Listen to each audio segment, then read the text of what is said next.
día más a la casa de Dios. Me alegra verlos a todos. Quisiera orar para comenzar esta prédica en el nombre de Jesús.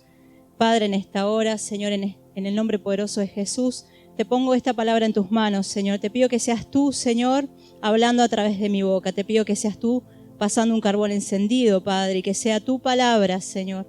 En el nombre poderoso de Jesús te daremos toda la gloria solo a ti, Padre. En el nombre de Jesús, amén y amén. Bueno, esta prédica la titulé ¿Está sucio tu cristal? Y bueno, para comenzar a modo de introducción le quería contar una historia.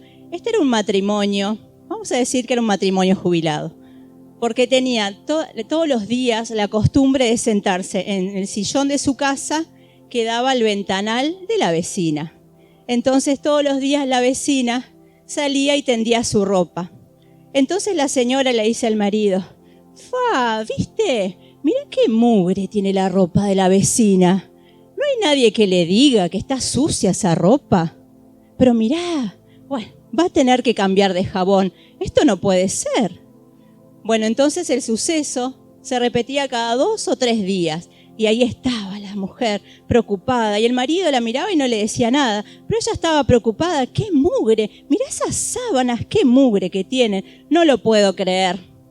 Entonces pasa un mes y la vecina sale de vuelta y tiende su ropa. Para sorpresa de la mujer, la ropa estaba impecable, estaba blanca, reluciente. Y la mujer le dice al esposo: che, viejo, mirá, parece que alguien le ayudó al fin, alguien le ayudó a lavar la ropa, mirá qué bien luce. ¿Será que habrá cambiado de jabón? Y el esposo la mira y le dice: no, querida, lo que pasa que hoy me levanté temprano y lavé los vidrios de nuestra ventana. Muchas veces juzgamos o criticamos lo que no conocemos. Y quizá somos nosotros los que estamos equivocados. Todo depende del color del cristal con que se mire. Sin más, quiero que me acompañen a la palabra de hoy, que está en 2 de Corintios 4, capítulo 4, versículo 17 y 18. Y dice así, la palabra de Dios en el nombre del Padre, del Hijo, del Espíritu Santo, y dice así: porque esta leve tribulación momentánea produce en nosotros un cada vez más excelente y eterno peso de gloria, no mirando nosotros las cosas que se ven, sino las que no se ven, pues las cosas que se ven son temporales, pero las que no se ven son eternas. Y acá Pablo nos dice leve tribulación. Y vamos a ver la etimología de tribulación. Dice: designa una pena, una congoja o tormento que alguien sufre y lo tiene medio triturado, molido o machacado. ¿Cuántas veces nosotros nos hemos sentido así cuando recibimos una mala noticia? Triturados, molidos, machacados. Nos sentimos mal, ¿verdad? Bueno, acá tenemos al apóstol Pablo hablando a los corintios. Dice que la ciudad de Corintio era una ciudad donde había muchos pecados, había mucha idolatría, pero lo que más abundaba era la inmoralidad sexual. Dice que ellos le rendían culto a la diosa Afrodita.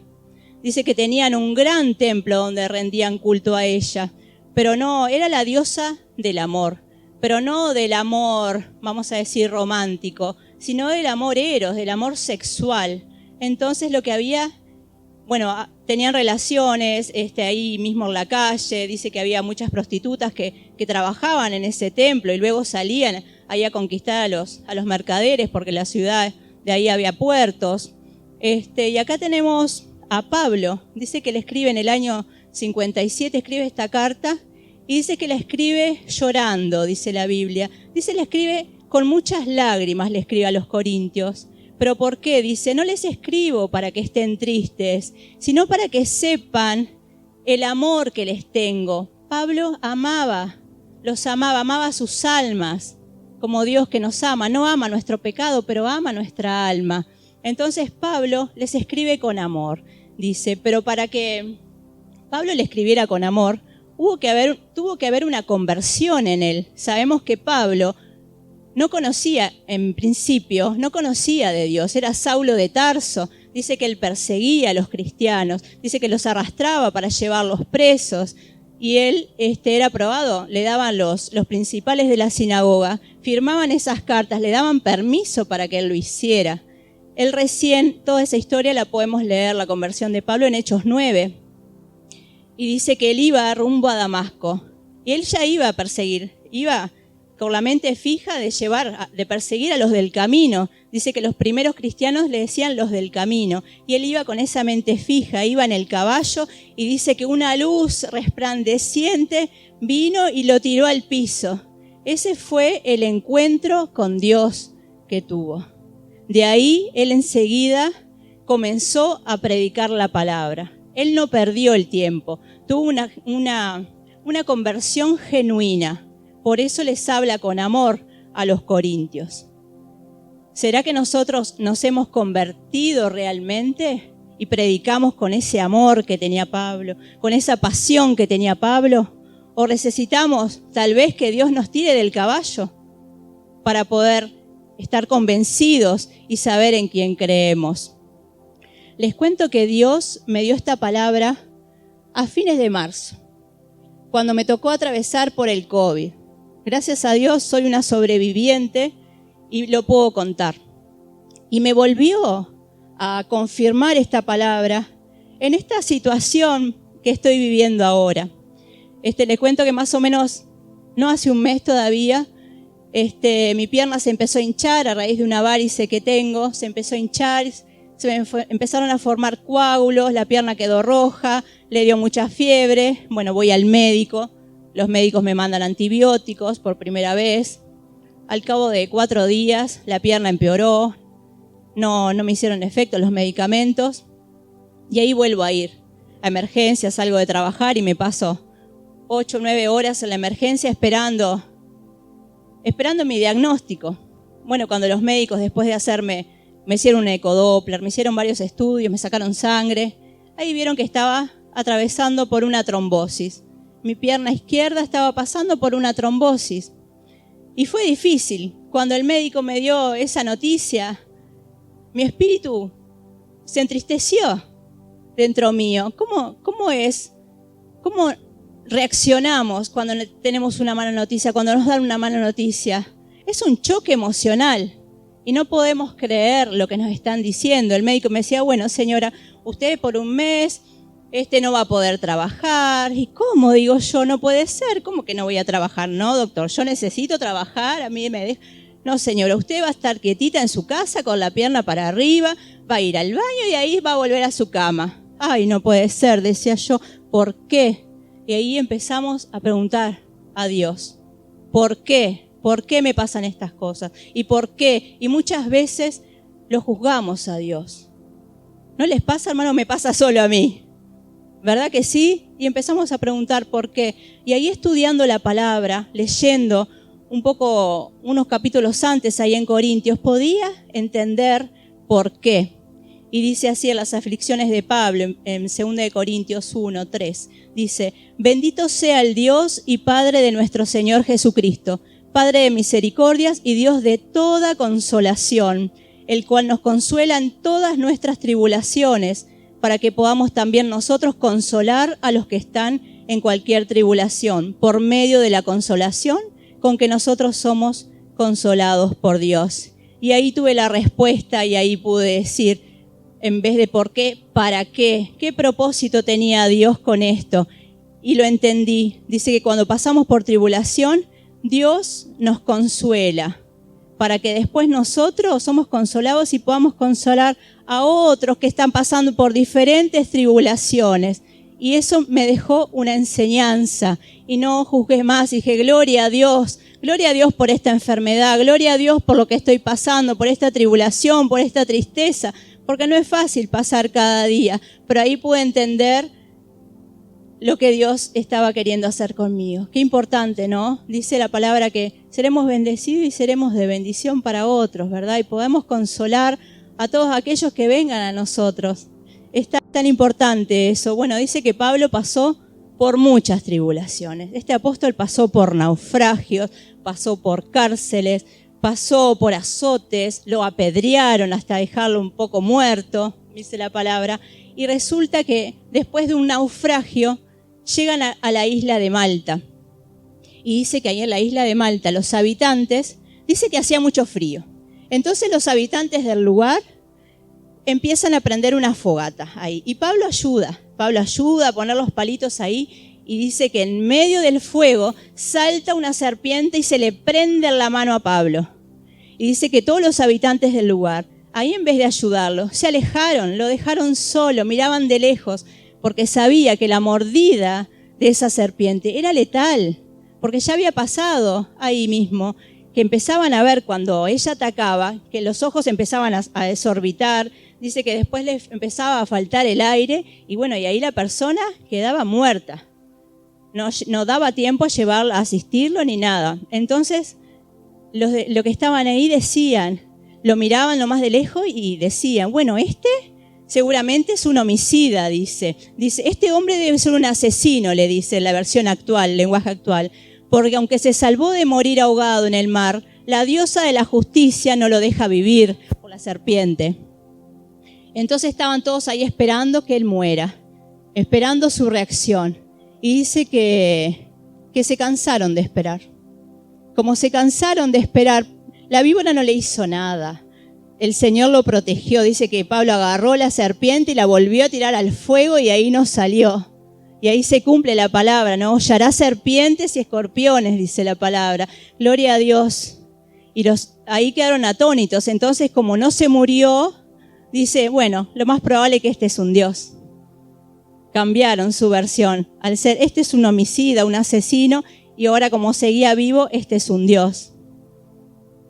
¿Sabes lo que pasa muchas veces? También a nosotros van a esperar que nosotros caigamos en pecado para juzgarnos. Mirá mirá lo que está haciendo. Seguramente está en pecado, por eso le va así.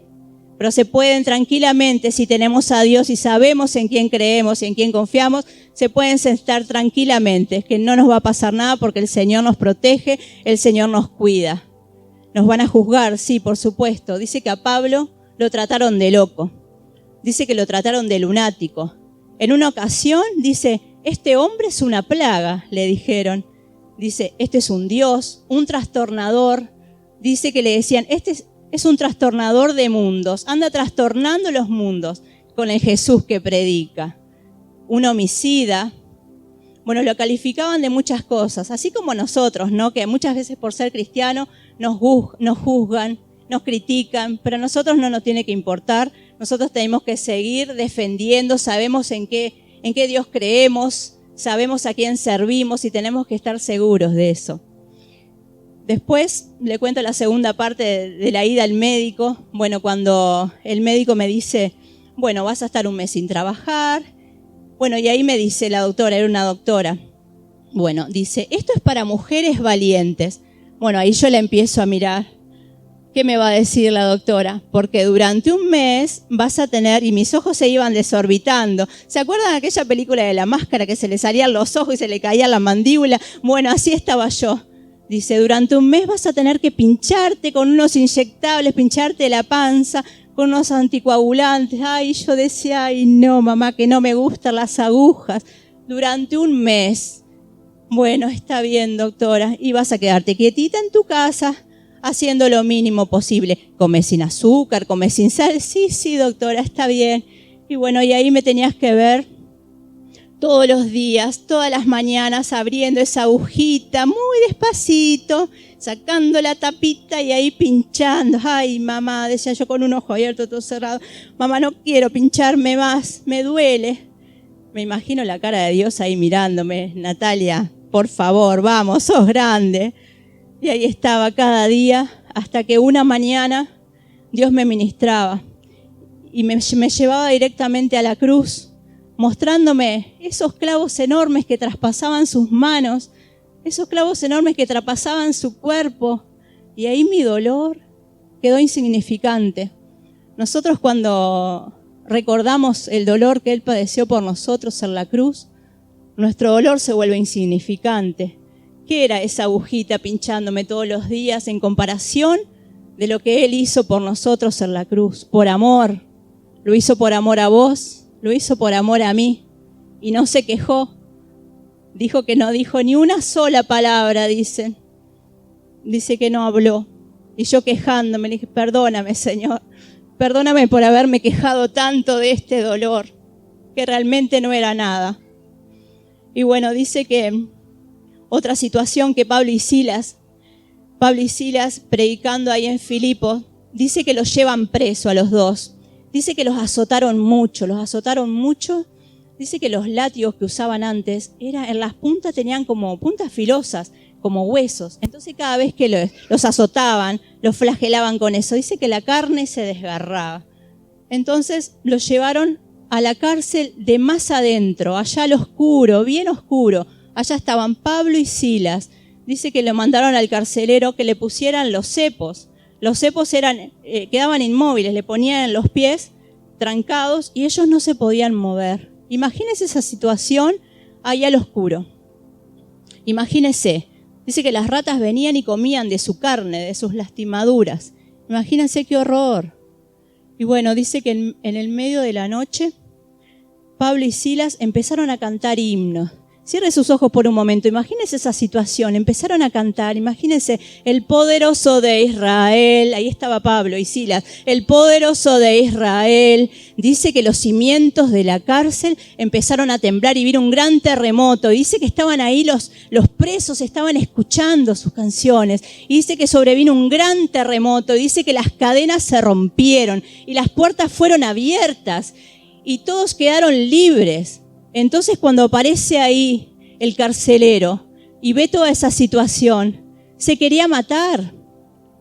Entonces Pablo le dice, no lo hagas, estamos todos aquí, no lo hagas. Entonces dice que el carcelero se puso de rodillas ahí en Silas y le preguntó, ¿qué tengo que hacer entonces? Y Pablo le contestó, cree en Jesucristo, serás salvo tú y tu casa. Gloria a Dios porque en medio de esa alabanza no solamente salieron ellos beneficiados, sino que salieron todos los presos, salieron beneficiados. Cuando uno alaba en el medio de la tribulación, en el medio de la alabanza, en el medio del problema, no solamente vamos a ser nosotros beneficiados, sino los que están con nosotros. Por eso es tan importante darle la gloria a Dios en el medio de la alabanza. Dice, porque a través de la alabanza se rompen cadenas. A través de la alabanza se pudren yugos. Podemos libertar a otros, podemos ser de bendición a otros. Por eso es tan importante que demos la gloria a Dios, ya sea en la enfermedad. Estamos en una época que muchos nos ha tocado en Emanuel, literalmente en este año, pasar por enfermedades. Desde un principio de marzo hasta ahora. Bueno, gloria a Dios que estamos terminando ahora en diciembre, dándole la gloria a Dios porque estamos sanos, estamos vivos. Nosotros en nuestro trabajo, ahí en el supermercado, perdimos a un compañero a raíz del COVID. Fue muy triste, pero bueno, nosotros, gracias a Dios, nuestras familias están completas, estamos todos sanos, ¿no? Y lo que es importante, poder ser agradecido en el medio de la prueba. Como decía la palabra, no preguntar por qué está pasando esto, sino para qué. ¿Qué es lo que me querés enseñar?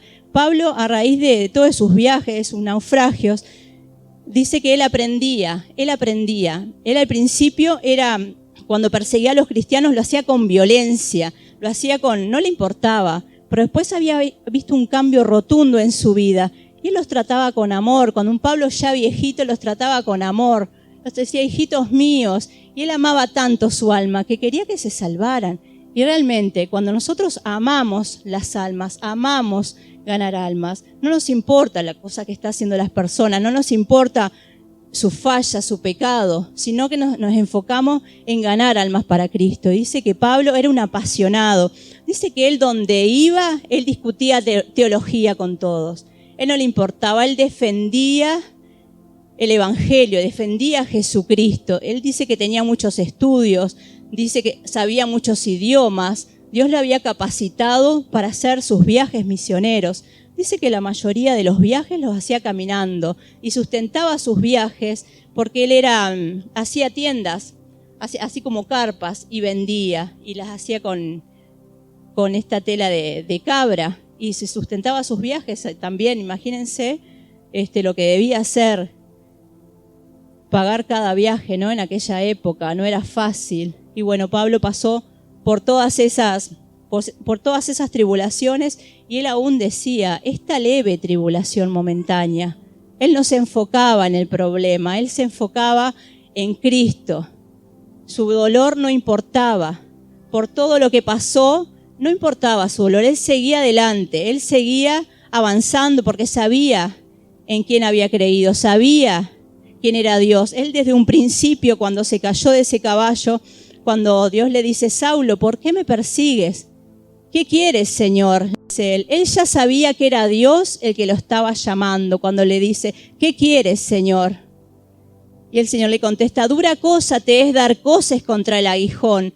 Le quiso decir que es en vano que sigas dándote, matando a la gente y sin buscar mi presencia. Dice que dar coces contra el aguijón, dice que era una lanza que tenía en la punta un pincho, y con eso se le pinchaba a los animales para que caminaran. Entonces Pablo, imagínense esa situación, Dios le decía que dura cosa te es dar coces contra el aguijón, vos mismo te estás lastimando, vos mismo te estás pinchando.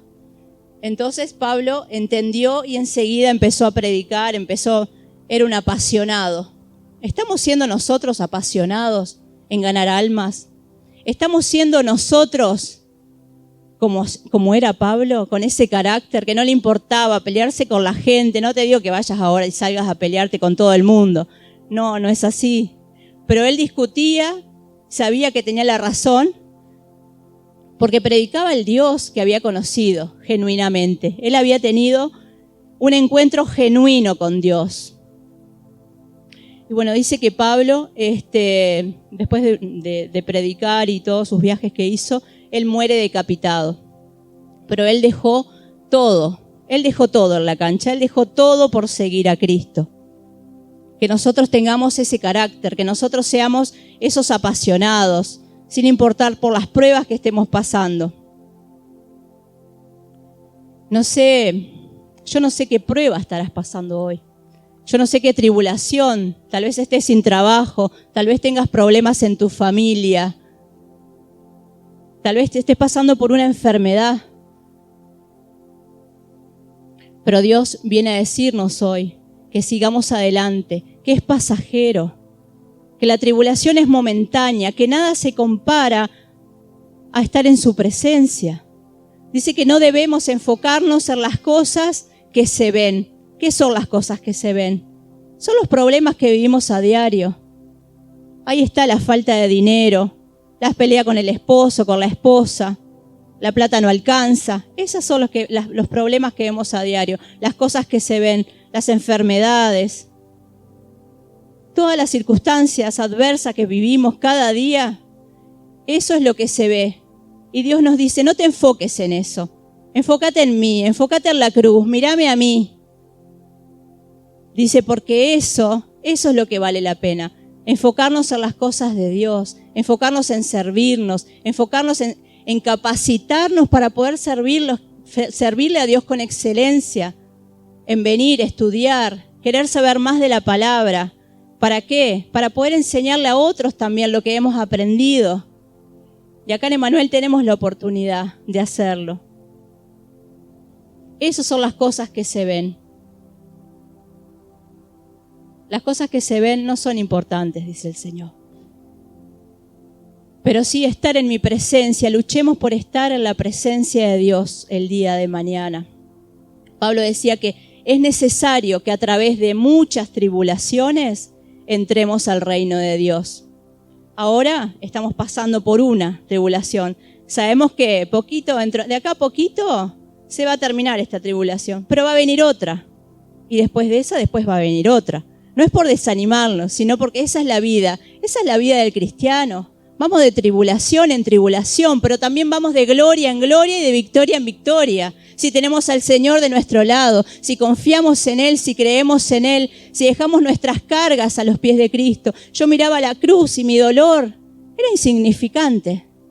Que sea así para vos también. Mirá la cruz, acordate de ese sacrificio, acordate de cada latigazo, de cada clavo y vas a ver que lo que estamos pasando es insignificante. Él dio mucho más, Él lo dejó todo por nosotros. No nos quejemos más, aprendamos a decir, ¿qué me quieres enseñar a través de esta prueba? Gloria a Dios, estoy enferma, bueno, gloria a Dios.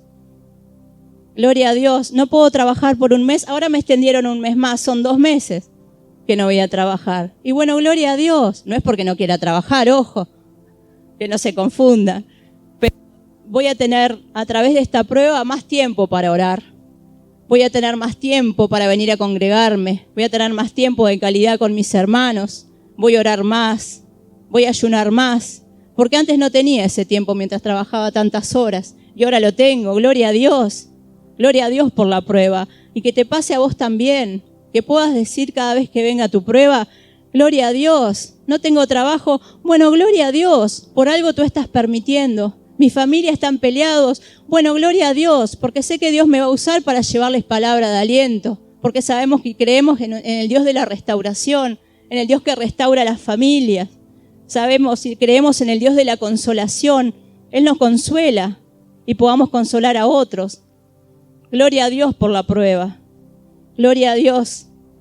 Yo no sé, te pregunto en esta hora, ¿está sucio tu cristal? ¿Está sucio mi cristal?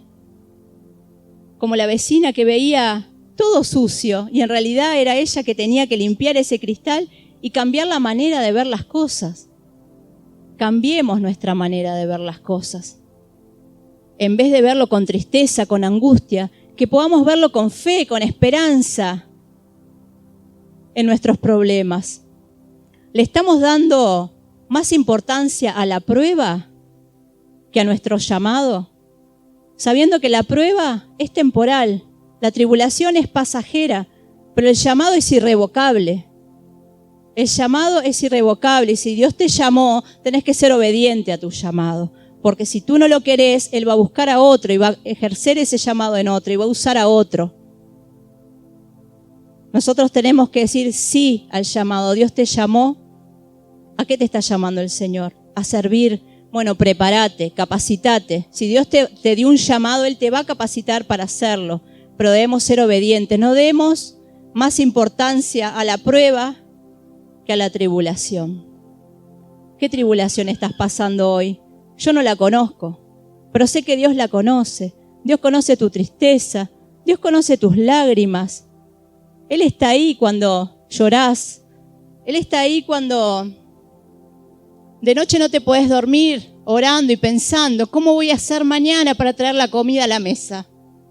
¿Qué voy a hacer mañana si no tengo dinero, Dios?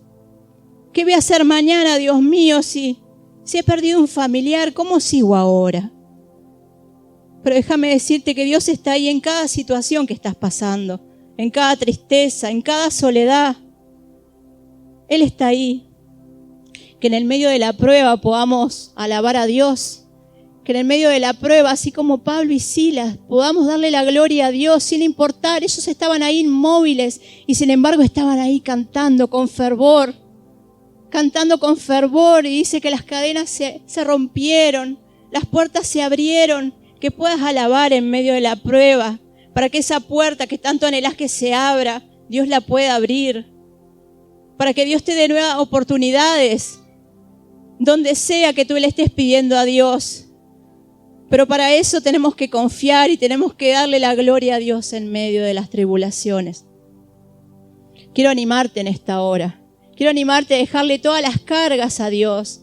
Él se encarga de nosotros, Él se encarga de todo. Entregale esa mochila pesada que tenés de problemas, de dificultades, enfermedad, falta de dinero. Entregásela toda a Él. Dice la palabra que su carga es ligera y su yugo es liviano. Descansemos en Él, descansemos en Él. Entregamos nuestras cargas a Él. Yo quiero orar en esta hora. Quiero orar por esta palabra. Quiero orar en el nombre de Jesús, Padre.